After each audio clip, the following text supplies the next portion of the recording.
What's good, guys? It's AJ King here, repping What's Up TV at the Underdog Gallery. And today we're going to be catching up with an accomplished graffiti artist, a producer, a guy who's been in a James Bond movie, and he managed to bag himself an MBE. If you haven't guessed who it is yet, check this out.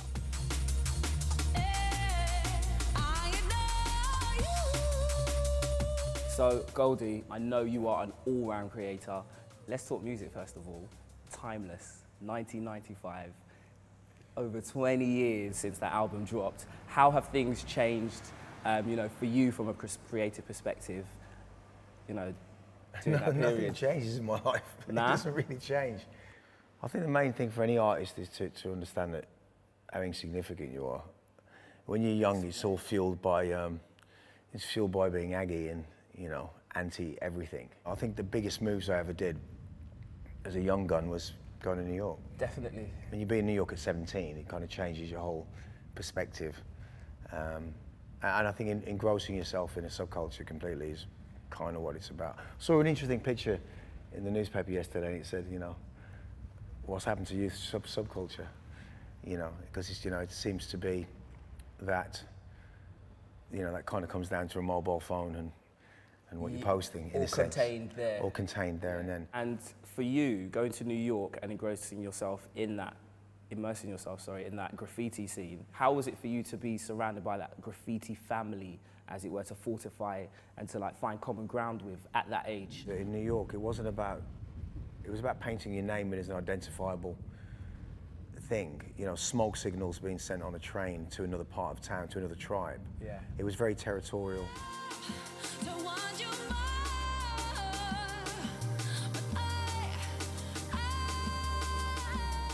The purpose of art is really to put a light on something.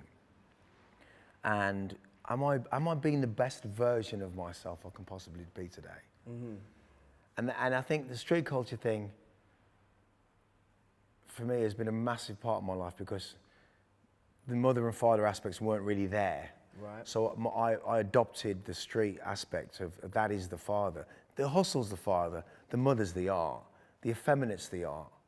When you look at street culture, it's just two things. It's the street corner, which becomes, the hustle, the male, the aggression, everything else. But then the art, the breakdancing, the painting, that aspect of it, the ballet, if you like, we call it. You can't stop youth culture because it does exactly what it says on the tin. Mm. And the more it's suppressed, the kind of better it becomes, in a sense. What would you like to see happening, engagement-wise with young people to help them, come to that place where you are? I saw kids 17 years ago selling CDs on Oxford Street, just selling music, just trying to earn a crust by selling a CD for £1.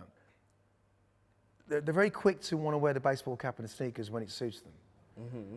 I think if you take away street culture from the everyday on the trip to work, yeah. Let's remove graffiti, for example. Let's remove baseball caps and sneakers and everything else, which came from this urban environment. Mm-hmm. It's going to be a very dull world out there. Are you fearless or just interested in a lot of stuff? As Nina Simone says, fear is having no freedom. I have my freedom. Right, clearly, yeah. Freedom doesn't necessarily mean, listen, money, I've had it all. I've had everything you could possibly think of. It's still going to be you alone in the morning. It's what makes us really happy.